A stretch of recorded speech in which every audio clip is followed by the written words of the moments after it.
सब देव मिली सरस्वती मातेश्वरी करू कर जो कंठ में आके निवास करो मिया करो मूर्त मुख चंद्रमा सेवक ने यष्ट प्रहर लिखती रहूं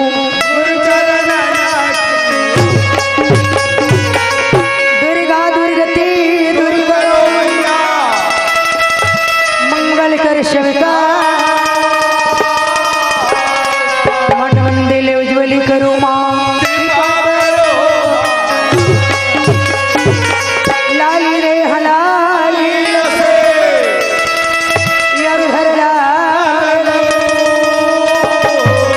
वज्र देह दानव दलन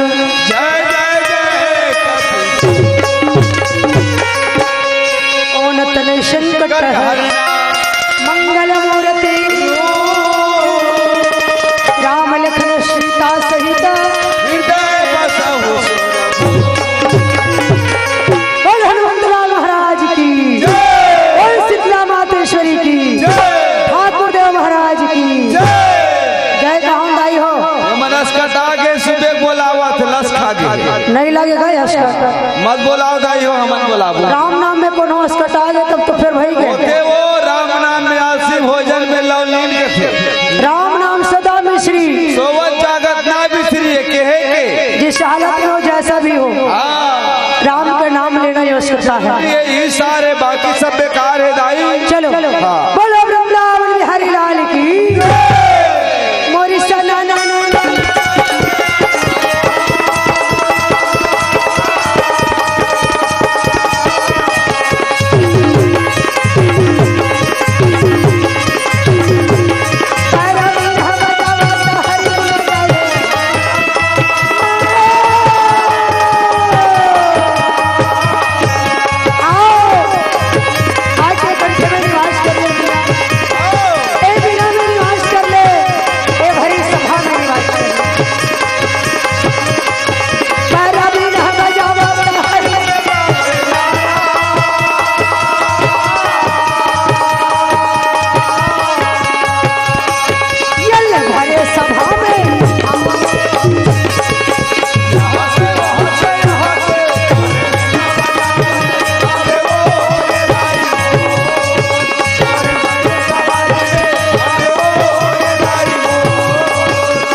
और माता पिता भाई बहन दुर्गा राज से आओ सभी भक्तगण पावन ग्राम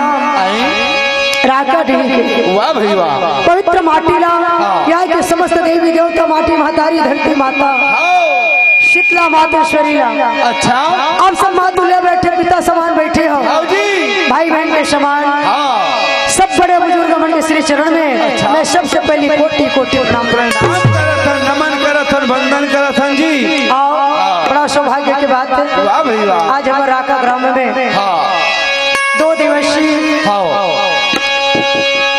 राम कथा आयोजन लोक उत्सव अच्छा बड़ा खुशी की बात है अमरो सौभाग्य बनीश आप मन के सब माया दुलार लगे रही से मोला भी अपन खुशी में बेटी भाई समझ के आमंत्रित करे हो शामिल करे हो जी एक लिए कोटि कोटि प्रणाम है और कोटि कोटि धन्यवाद आओ माता पिता हो हमन पंडवानी के माध्यम से कथा उद्देश्य लेके चलतन अच्छा नारी जागरण और संत दर्शन संत मिलन को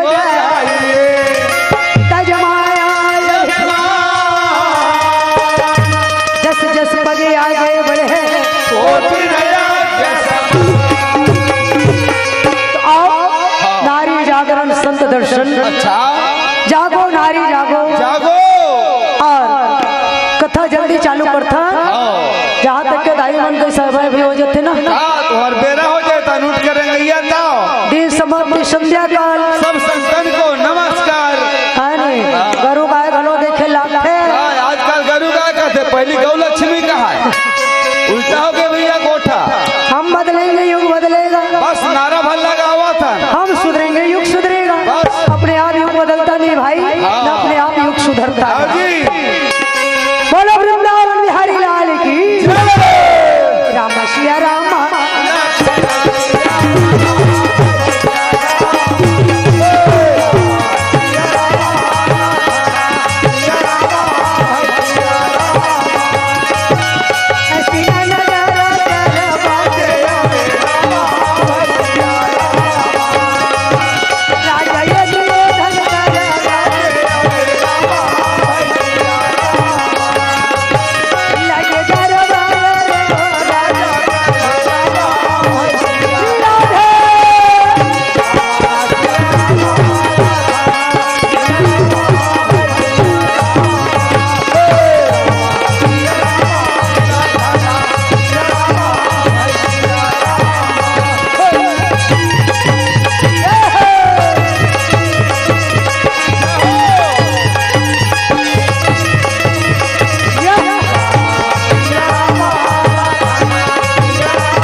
अच्छा, और महाभारत कथा सुन के ये तन लतारे वर आए हो गुरुदेव। राजा जन्मेजय के बाद सुन के गुरु वैष्णव मुनि कहे, हे जन्मेजय, गुरुदेव महाभारत कथा सुने रहा है। अच्छा, व्यंजन थोड़ा मोटा कर देगा, एकदम पतला होगा।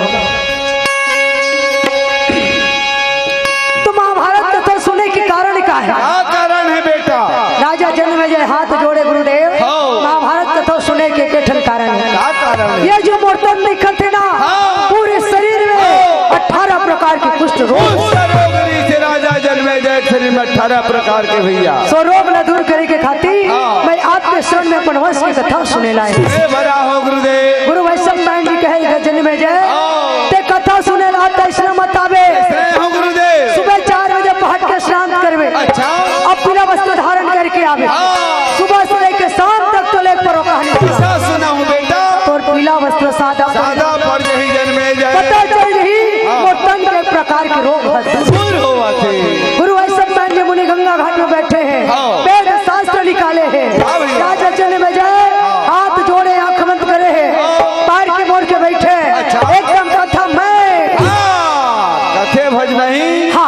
ये कथा ला जानी अपन आप ला नहीं जाने, अपन आप ला जानी कथा नहीं जाने कथे। सही बात है। राजा जन्मेजय बड़ा सुंदर कथा सुनत है। गुरु वैष्णव मुनि कहे जन्मेजय सुन तो वंश की कथा। भगवान कृष्ण पुत्र मारीच, मारीच पुत्र सूर्यसभा, सूर्यसभा पुत्र सूर्य, सूर्य के स्वयं, स्वयं के नक्षत्र, नक्षत्र के भूत, भूत के नाश, नाश का परम अनुपम के संजति, संजति प्रजामा, प्रजामा के भोज, भोज के भरत, भरत के माजमीट, माजमीट के ब्रह्मा, ब्रह्मा के विष्णु, विष्णु के सोमवंश, सोमवंश के शांतनु, शांतनु के पुत्र विचित्रवीर, विचित्र पांडु, पांडु के पुत्र अर्जुन, अर्जुन के पुत्र अभिमन्यु, अभिमन्यु के पुत्र राजा परीक्षित, और राजा परीक्षित के पुत्र जन्मेजय। यही प्रकार सोमवंश संतान अरे महाबली अपर राजनीति बोलो वृंदावन बिहारी लाल की हरि के सुमरा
तो जाता सा और मामा शकुनी लग कह दिया कि मामा पांचों भाई पांडव नगर हस्तिना में त्योहार मनाए बरा है और दीपावली के समय सब जाना था अरे दीपावली में कहा चलते झाड़ जुआ या पासा मान करे मोर पांडा मनोरंजन पासा किया जाए तो मनोरंजन नहीं भैया ठट्ठा ठट्ठा दिल लगी कहा था हंसी हंसी टोटा फांसी का देसी मन एक तरफ बैठे पांचों भाई पांडव एक तरफ 100 भाई कौरव बीच में मामा मामा शकुनी तो शकुनी का पासा बना रहा है शकुनी काका नाम है जेकर बात में शक नहीं होना होता था शकुनी काकर पासा बना है शकुनी काके पासा बना है ओकर दादा पासा बना है ओका पासा बना है दादा पासा नहीं गा ओकर पिताजी के मारी कोहनी के मारी कोहनी खट्टी के पासा बैठ के पासा लेके सही के एक तरफ मामा क्या हो भाजा खेल शुरू किया जाए तो शकुनी पासा ढाली कैसे ये धर्मराज राजपाट धन दौलत हाथी घोड़ा सोना चांदी दौलत की खजाना दास दासनी सारे संपत्ति हारेंगे दुर्योधन के हाथों अब कुछ नहीं बची तो चारों भाई दाव में लगा दी भूल हार गए अपने आप में दाव में लगा दी भूल हार दी आखिरी में कुछ नहीं बची तो महारानी द्रौपदी सारे चीज हारे गए धर्मराज दुर्योधन के हाथों जब हार गए धर्मराज तो दुर्योधन बैठे रहते कल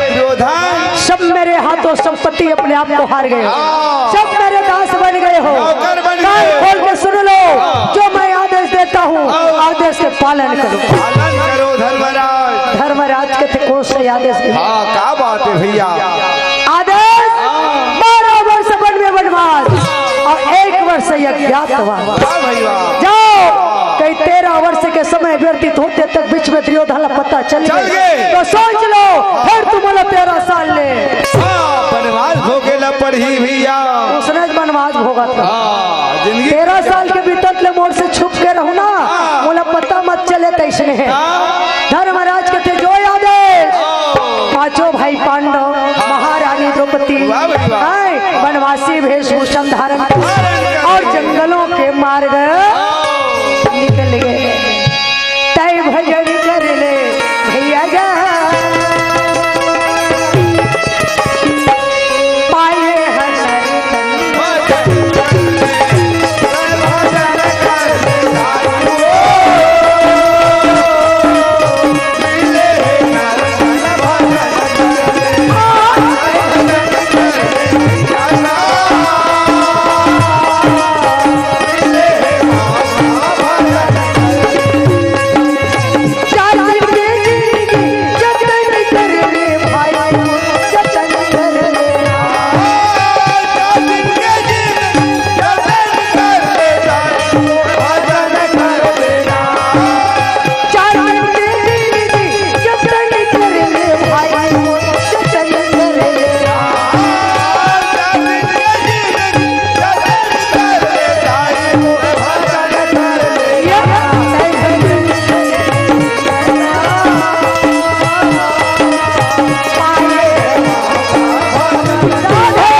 जंगलों के मार्ग चले जहाँ शाम हो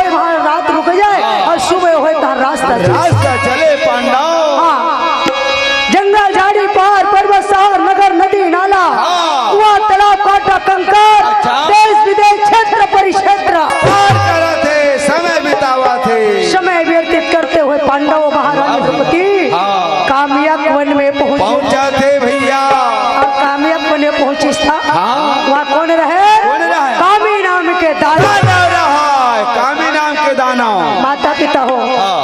जब जब पांडव पांचों भाई पांडव वनवास जाते गिर जब जब घर छोड़े हैं तब तक ये हमारे भारत की जितना अत्याचारी है जितना हमारे देश के अत्याचारी भी दुराचारी पापी पाखंडी सब लोग भीमसेन पछाड़ते चली मारते चली है भीमसेन।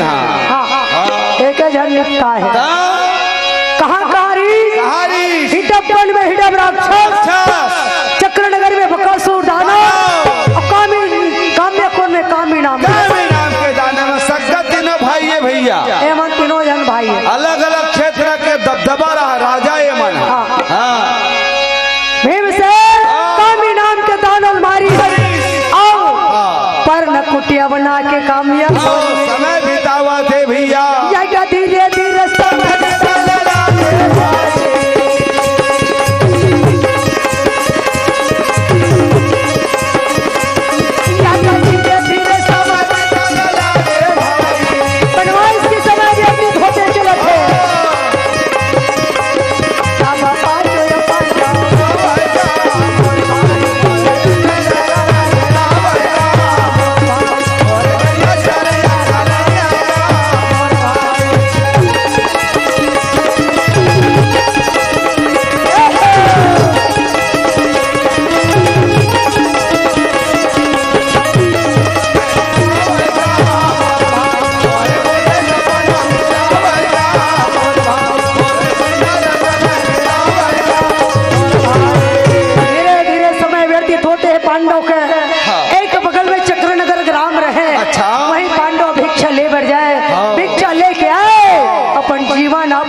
दरबार दुर्योधन के हस्तिनापुरी में हस्तिना में। अच्छा और वही दुर्योधन के दरबार में गुरु दुर्वासा ऋषि पधारा थे भैया। संत महात्मा पधारा थे। पाँव में चंदन खड़ाऊ गला में गुरु माला माथ में तिलक सारे बगल में मृगा छाला हाथ में दंड कमंडल लिए और संत जी गुरु दुर्वासा जी पहुंच गए भैया हस्तिनापुर में। जय हो महाराज के। दुर्योधन गुरुदेव लावा देखे सुन माता हो। अच्छा ऊंचे आसन कूद पड़े दौड़े दौड़े जाके गुरु के चरण में साष्टांग करते धन्यवाद करते गुरु महाराज के। हाथ पकड़ के गुरुदेव ला आओ ना गुरु या आइए गुरुदेव आसन में विराजमान हो जाइए। सुंदर आसन लगावे लेकर गुरुदेव चलना आसन लगे राजाओं के बीच। आइए गुरुदेव लेकर गुरु राजा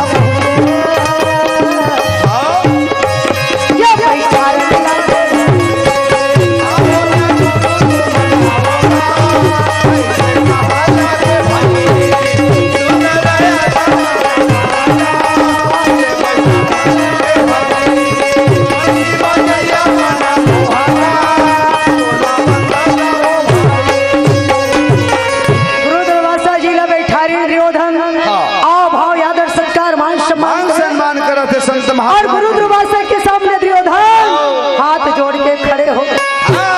कैसे पधारे गुरुदेव? दुर्योधन ने गुरुदेव पूछिस गुरु दुर्वासा जी कैसे काय के दुर्योधन कैसे हो?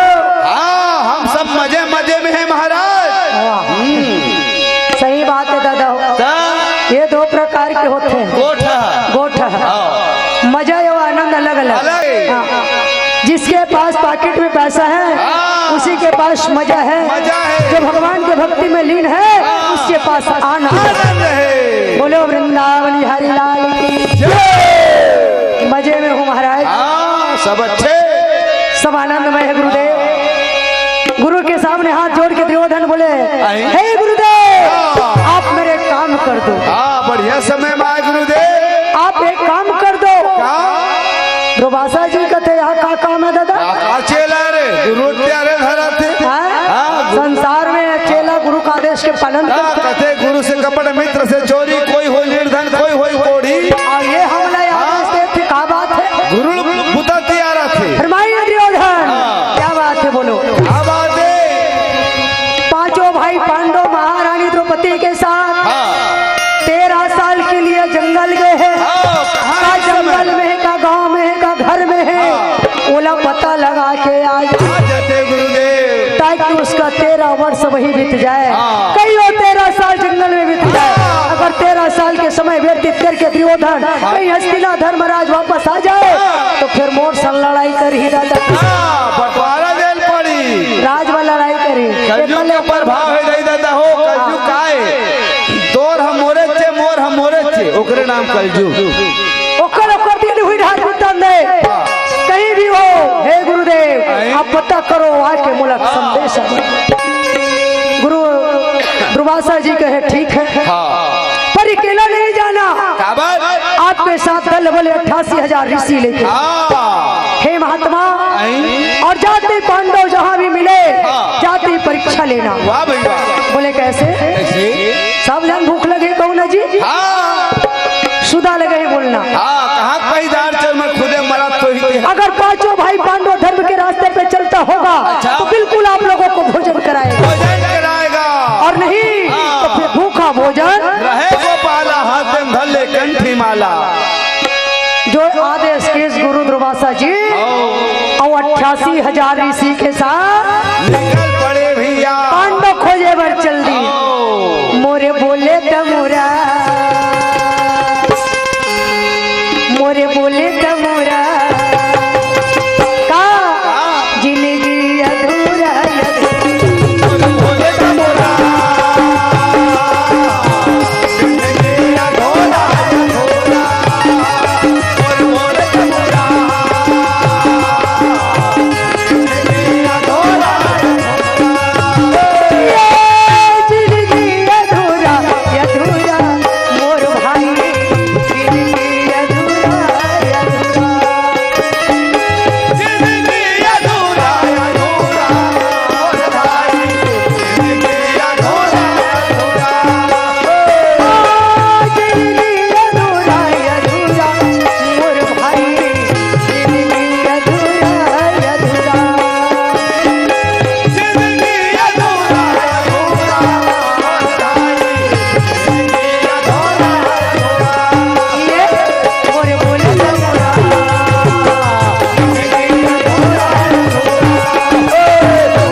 80,000 ऋषि लेकर के हाँ जंगलों के मार्ग चले हैं। अच्छा अब पांचों भाई पांडोला जहाँ पाए वहाँ खो जाते हैं। हाँ जंगल झाड़ी पहाड़ पर्वत शहर नगर गांव गली क्षेत्र परिक्षेत्र देश विदेश और ढूंढते ढूंढते समय व्यतीत करते कामयाब वन में पहुंचाते भैया। कामयाब वन में पहुंचे तो गुरुदेव देखे लगे जंगलों के बीच एक कुटिया है, पहला कुटिया। हाँ जी गुरुदेव समझ गए यहाँ कोई मानव की हट है, कोई मानव की बात है, हो न हो जाके पता लगाया जाए। कुटिया बने पता करना चाहिए जी। तो उई डाल गुरु द्रवासा जी चट्टा चट्टा चट्टा पहुंचाते भैया। पांचों भाई पांडव महारानी द्रौपदी पांचों भाई पांडव स्नान ध्यान करे हैं, पूजा पाठ चंदन चोवा लगाए हैं और कुटिया के दरवाजा में बैठे सुबह सुबह बेरा रौनिया तापा भैया। उतनी बार गुरुदेव आहिस्ता देख पाई और धर्मराज देखी तो पांडव दौड़ के चलने लगे गुरु के पास, जाके साष्टांग प्रणाम करते दंडवत करते। आइए गुरुदेव। हाँ कहाँ से आगमन हो गुरुदेव? एक चीज मोर माता पिता वाला हाँ कहे बढ़ जात हो काबर मैं आप मन के शिष्य हूँ बेटी हूँ, आप मन के जन्मा दिए हुए आप मन से सुने हुए ने सुनाए बढ़ जात हो। हम आदर नहीं करत हम, शासन नहीं करत हम। हाँ आदेश नहीं करत हो, निवेदन करत हम। कोई भी जगह संत ब्राह्मण ले देखो ना तो ये मत कहना कि संत मूर्ति में ही तो प्रणाम करूं या ब्राह्मण मूर्ति में ही तो प्रणाम करूं। कभी नहीं सोचना चाहिए, दौड़ के जाना चाहिए। संत मिलन को जाइए तजमाया जस जस पगे आगे बढ़े कोटि नया संत से मिले व प्रणाम करे बढ़ जात, गुरु से ब्राह्मण से प्रणाम करे बढ़ जात ना तो दौड़ के जात जस जस कदम आगे बढ़े एक कदम रखा था वो कोटि ने यज्ञ के समान। बताए शास्त्र दाइयो देख कहाँ है अयोध्या और कहाँ हमार छत्तीसगढ़ सिहावा। राजा दशरथ वहाँ ले आए पैदल रेंगा बिना खड़ो के बिना जूता चप्पल के पाँव पे आगा। हाँ पाँव पियादा कहाँ आए हैं हमार छत्तीसगढ़ सिहावा में। और सिंगिर पिल लेके बुला के तब पुत्रष्टि यज्ञ करे तब 4 बेटा राम कही दशरथ कही बोल बिंदन भाई लाल की। संत जी पहुँचे हैं गुरु द्रवासा जी बड़ा सुंदर पांचों भाई पांडव यादव सत्कार करत है। अच्छा कहे गुरुदेव कहाँ से आत हो कहाँ जात हो अब कैसे आप कुटिया में पधारे हो? कैसे पधारे गुरुदेव? गुरुदेव कहते बेटा एक हफ्ता हो गए हम लोग घूमत घूमत ये जंगल में घूमा था और बड़ा जोर से भूख लगे हैं और ये कुटिया देख के कहीं भोजन मिल जाए एक और स्थिति में आए हाँ और देखता तो आपे मन पांडव हो हे पांडव संतला भोजन कराओ भोजन खिलाओ। अच्छा और मैं अकेला नहीं हूँ मेरे साथ में 88,000 संत है ऋषि है सबको भोजन खिलाओ सबको भूख लगे सुधा लगे हैं। धर्मराज सुने सुना केथी डालना ऐसे का कारण कैसे कारण मांग जान के हमारे खुदे खावा था न हमारे कारण नहीं है कारण नहीं है न कोई खेत नहीं है खार नहीं है कारट रही तो कहाँ कर गए? तब बोले वो 5 कारट के बहुत अगर चोर होती थी ना होगा तो जंगल में कहाँ सोसाइटी पावेगा? वो तो सोसाइटी नहीं है कारण ना थोड़े धरे धरे आज का सरकार लॉन्च कर दे जहाँ जा जहाँ झोंका। पांचों भाई पांडव कथे गुरुदेव तो धर्मराज सुनिस ना भी मुही कर बैठे रहा धर्मराज उठी कथे भी ये भीम जाना भैया भीम उठ तो जी भीम रखमखा उठे का बात है जी बने बने बेरते बिगड़े बेर में का बात है धर्मराज कहते भीम द्रौपदी ला जाके पूछ जा तो दाल चावल नहीं पूछते अगर थोड़ा सा दाल चावल हुई तो ये संत मन के लिए प्रसाद बने बना दी। भीम पकड़ी इस गदा विकराल रूप वाले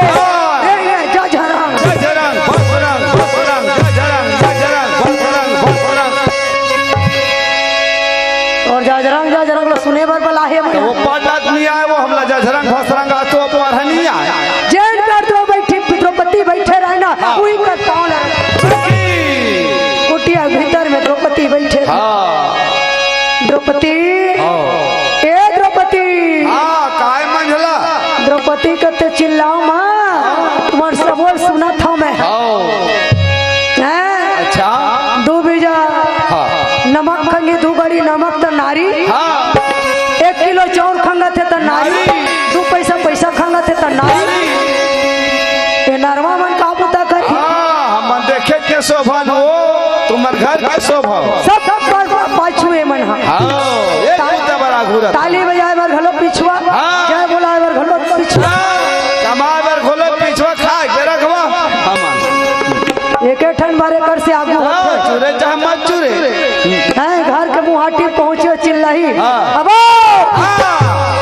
चुर गए होई प्लान ला भैया घोलो का है मोर संग एक जनौटा मरवा हर कहीं मुड़ पीरा करिया है बाबा जात मा सुख देवैया नहीं घल्ला दुख देवैया एकरे से दिक्कत माता हो नारी है तबे धरती टिके है जागो नारी ना नारी ही धरती टिका है नारी पे धरती टिके है अब बाबा जाते तो भट्टी मंटी कह दाई हो तब मतलब मिला से पैसा तो फोकट न हो कहाँ पे करी सरकार मर जाई पीरा में आए भाई झनगोठिया भट्टी बंद कर दी थी हम देवा था तुम देवा तुम्हारे से घुमा पैसा चक्कर तो हमन बने मिलते ना तुम्हारा रंग रंग के बंधन देते कानूनी बंधन छोकरी बंधन डोकरी बंधन नारी बंधन हम चुतिया नंदन दिमाग खराब होते ने को कहा नहीं हमने कहा बताओ मंत्री नेता यही विधायक एक माहौल वाला होगा मैं निवेदन करूँ कर से हमन पति पत्नी में झगड़ा होते भैया नारी बंधन नारी बंधन लेके हमारा झगड़ा करा था यहू मले कोठा नरवा बंधन दे बाबा नरवा ढोलका गरबा बारी छत्तीसगढ़ के 4 चिनारी 5 साल में खत्म हो गया नीचे इतना बंधन हमारा बोलो वृंदावन बिहारी लाल की भीमसेन की द्रौपदी करके थे द्रौपदी कुछ चावल दाल है तो भोजन बना गुरु दुर्वासा जी 88,000 ऋषि लेकर द्रौपदी कहते महाराज कुछ नहीं है कैसे गोठिया था सांझ के भिक्षा लेके आए हो अभी भोजन बनाए हो खा पी डरे बर्तन भाड़न मान दो के सुबह जा तो महाराज शाम बना तो शाम ला तो बोलो सुबह बना तो जाना तो बली कुछ तो नहीं है कल खिलाबो आप एक काम करो संत मणि स्नान करे या नहीं पूछ के आओ पूछ में भीमसेन फेर आए जी महाराज हो नहा डरे होगा कैसे गोठिया था भी कैसे दुनिया भले ली नहीं लेकिन संत छोड़े नहीं का बात शास्त्र के भज नहीं बाहन मार के खवई में और संत मार के नवई में मजाक नहीं जे घाव क्रिया करते ना दाई ते घाव स्नान करते तब संत बनते फोकट में नहीं बने वो में पावर है अब बाहन कई बोला धान दे लेकर तृप्त हो गए उन्हें कहा वो देगा घुर के देखना कहीं वही पाए के वाहन मार के खवई में और संत मार के नवई में और संत की जिंदगी दाई कभी मिलत है भोजन तो कभी राहत उपास कभी मिलत है भोजन तो कभी राहत उपास और कभी सोवत है जमीन में तो कभी सोए आकाश ए संत भगवान की गुरु दुर्वासा जी आए हैं जाके भी पूछिस अगर ये स्नान नहीं करे हो तो यहाँ जंगलों के बीच तालाब है सरोवर है वहाँ स्नान करके आओ आते तक के भोजन बन रही महाराज आप भिक्षा ले बर जाओ स्नान करे बर जाते जल्दी भिक्षा लेके आओ स्नान किया बतले भोजन प्रसाद तैयार हो गई मालिक भोला पूछे पार्वती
चले है जी। द्रौपदी एक कुटिया के भीतर में बैठ के माता हो गुना से सोचा थे, हे भगवान साधु मणि स्नान करके आई, गुरु दुर्वासा जी है, अगर भोजन न मिली तो अपमान हो जाही, अब मैं काला खिलावा, अब भीख मंगे भरगे भिक्षा ले भरगे, मिलिते शिकारी नी मिलिते भिखारी, क्या भरोसा जिंदगी की।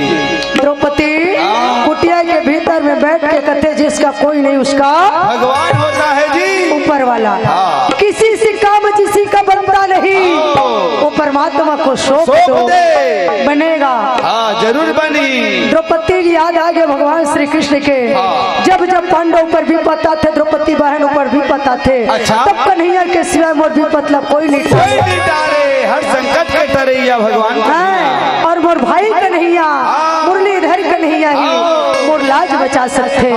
हे परमात्मा कुटिया के भीतर में बैठ के चिल्लाते द्रौपदी भैया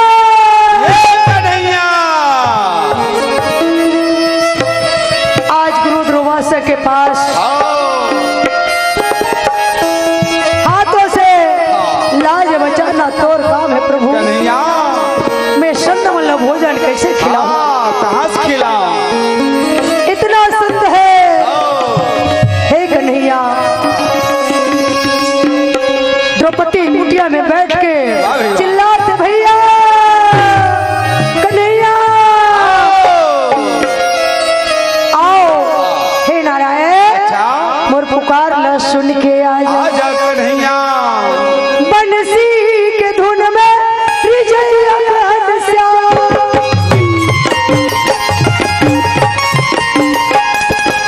बंसी के धुन में रिझैया घनश्याम,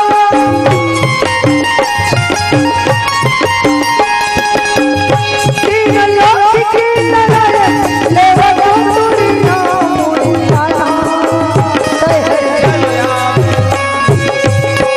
मोरे मोहना चले तोरे दर्शन के खातिर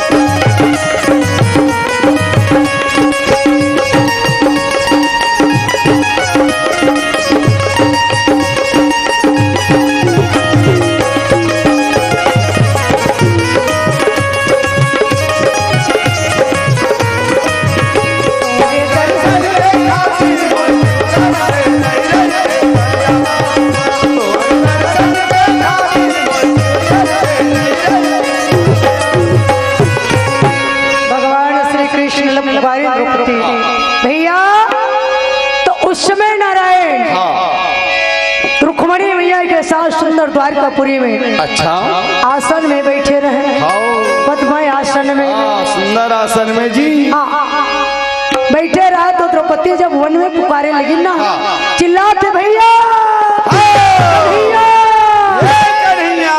तो भगवान बैठे रहना दाई हो ते आसन अड्डा गमे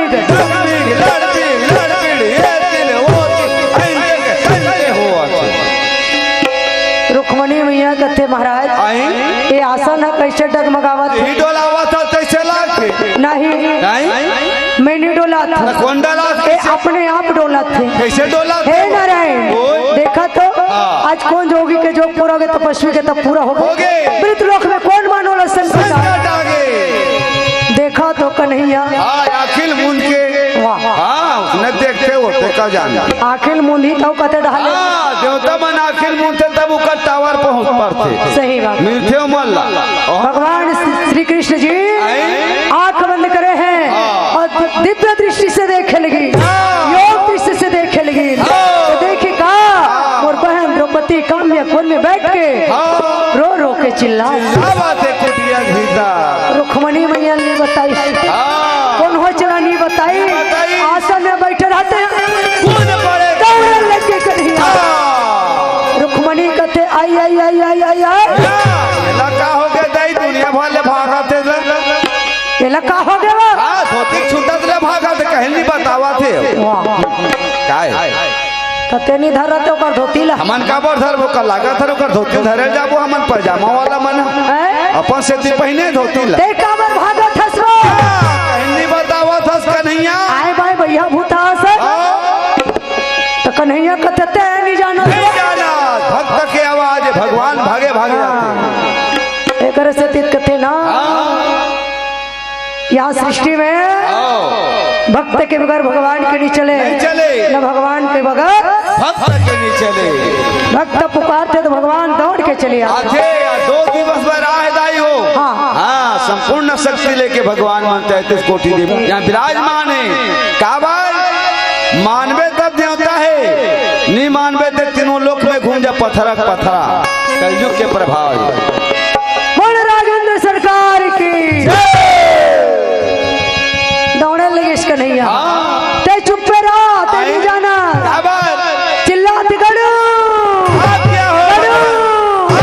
प्रभु गड़ू आवाज सुने प्रभु के उड़ते उड़ते चले आए बोले आदेश प्रभु कहाँ चलना है कहाँ जाना है कैसा पीठ में सवार हो जाओ कहे काम्य कौन में चलना है अच्छा तो मन से ज्यादा चलने वाले गरुड़ जैसे प्रभु सवार करी पूरे आकाश मंडल पवन के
कृष्ण जी कथे गरुड़ अच्छा यही कर रुक जा मोर समझन जाते हैं हाँ जी गरुड़ लोही का टपले रोक दी और भगवान एकदम चटाक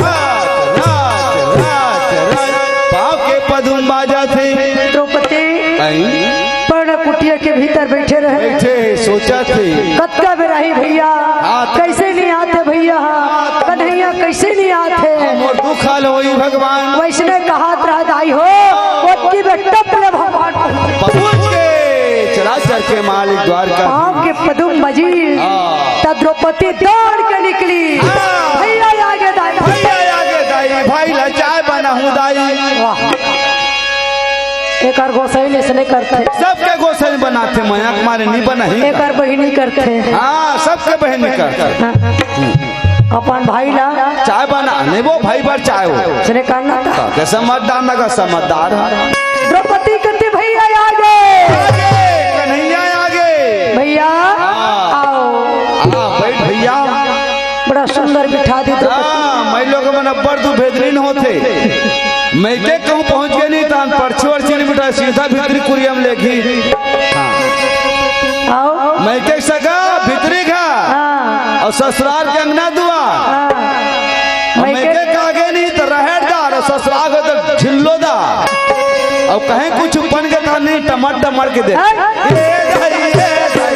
सब तो हर चाला जानता मैं लोग मर के नहीं जान दो का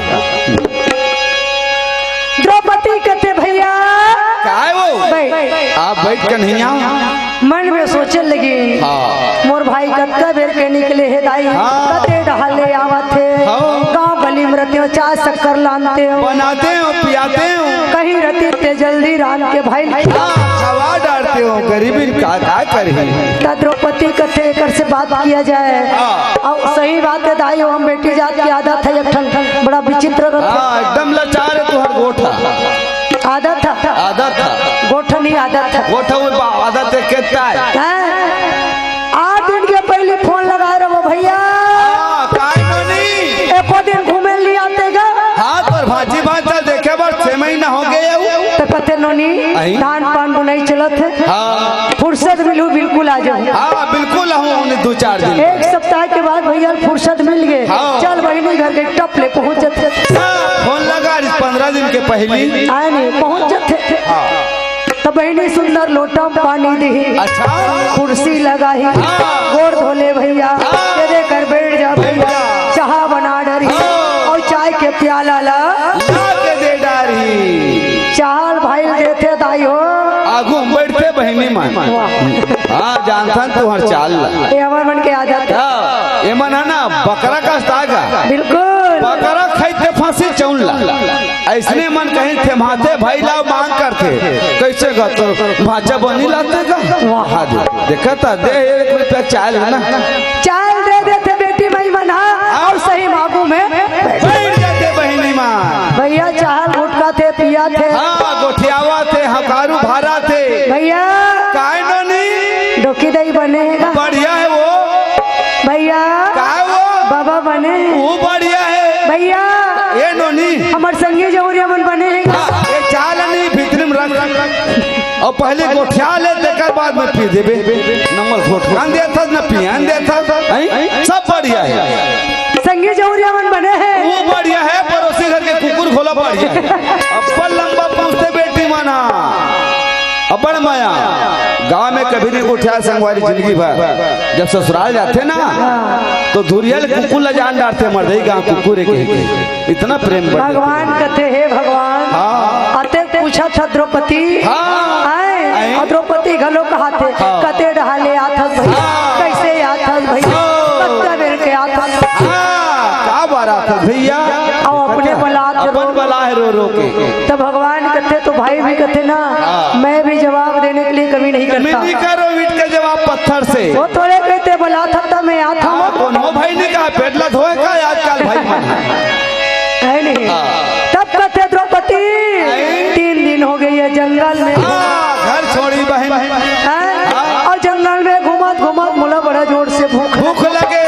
ये कुटिया देखे बहनी खाए के मिल ही गई आज देखता मोरे बहनी है बोला खाए बिल्कुल मिल जाही कुछ भात बासी हुई द्रौपदी जल्दी ला जल्दी भोजन करा द्रौपदी। द्रौपदी कहते जुग बुढ़े जम हर छाड़ा जे आते ते पेट ला धोखा। हमार घर पे भूख मरना मन पेट वाला मरा थे का 88,000 ऋषि है वो पेटला धोखा झपा न तरिया डहन गे नहाए बा। अब भाई ने बुलाया कुछ दही कही के यहू पेटला धोखा भूख मर रहा। द्रौपदी कुछ आवे खाए के वो द्रौपदी कहते भाई का बताऊं भाई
भिक्षा लेबर के पांचों भाई। ओहो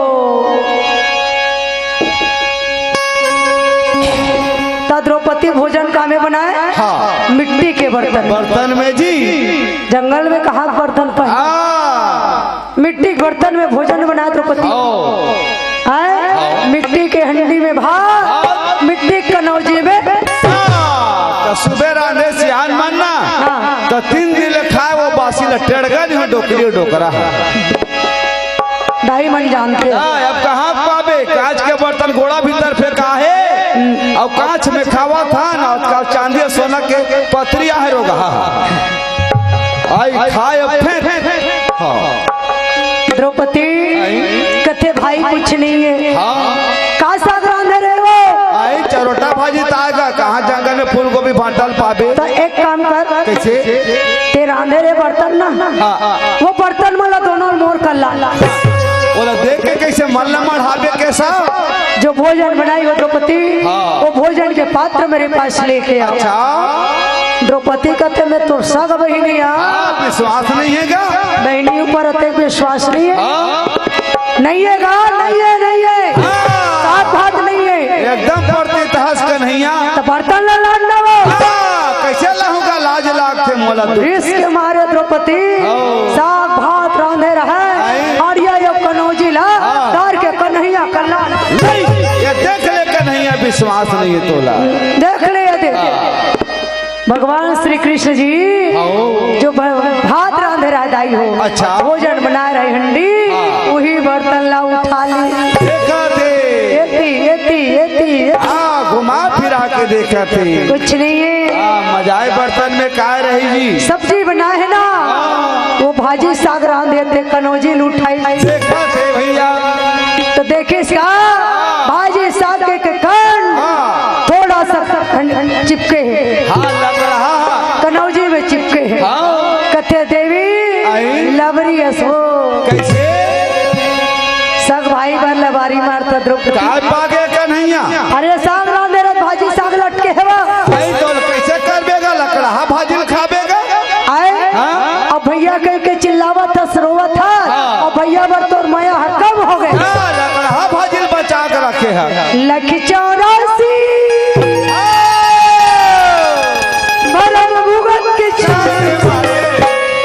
देवी लख 84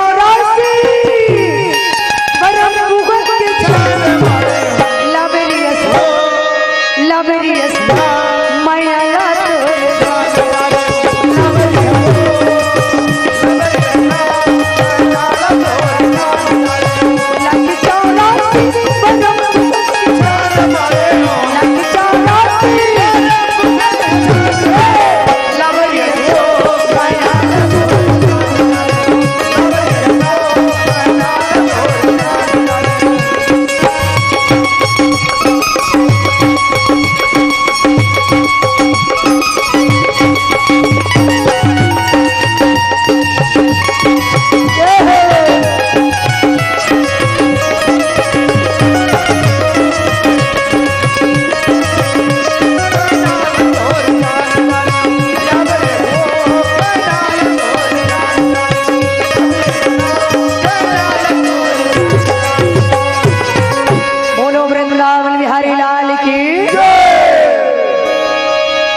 द्रौपदी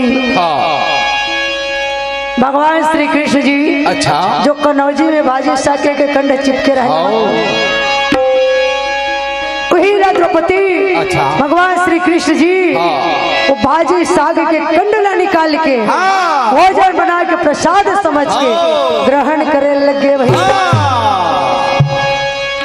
भोजन समझ के वो भाजी साग कंडल खावा थे कन्हैया ग्रहण करे लगे। अच्छा और बम कही गढ़े कारिस द्रौपदी कहते काला खाडरिस काला पागे भैया बाजी साग रांधे रहते कनौजी खाडरिस का बड़ जोर से ढेकारत भैया कहती हरेगा बाजी साग रीस न द्रौपदी थोड़ा से कंड ओला में ग्रहण करे भोजन ग्रहण करे द्रौपदी। और भगवान जब बाजी साग के कंड ग्रहण करिस माता हो भोजन प्रसाद समझ के जब प्रसाद खा ली ते हम तो कहा ये जितना भी धरती में जीव जंतु है 4,84,000 जीव जंतु सब भोजन से तृप्त हो गए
कुछ नहीं सुनने वाला। काबर हाँ माता हो भगवान चले गए द्रौपदी कथे दाई ओती बेर पांडव भिक्षा ले भोजन बनाए द्रौपदी भीम से कथे मंझला साधु मणि स्नान करके नहीं आए भोजन प्रसाद बन गए जल्दी संत मल्ला बुला के भीम से पकड़े गदा और दौड़ के चली संत मल्ला बुलाया सरोवर में जाकर चिल्लावा थी ए जी महाराज हो संत भगवान हो चलो भोजन बन गए चलो भैया भोजन करना है। गुरु दुर्वासा ऋषि सरोवर से निकल करके अच्छा भीमसेन के पीठ लठोक के लेके सबासी देव तपाए लगी कहते बेटा धर्म के कभी हार नहीं हो सके बेटा जो धर्म के रास्ते पे चलते ना ओकर विजय ही विजय हो विजय होते हैं।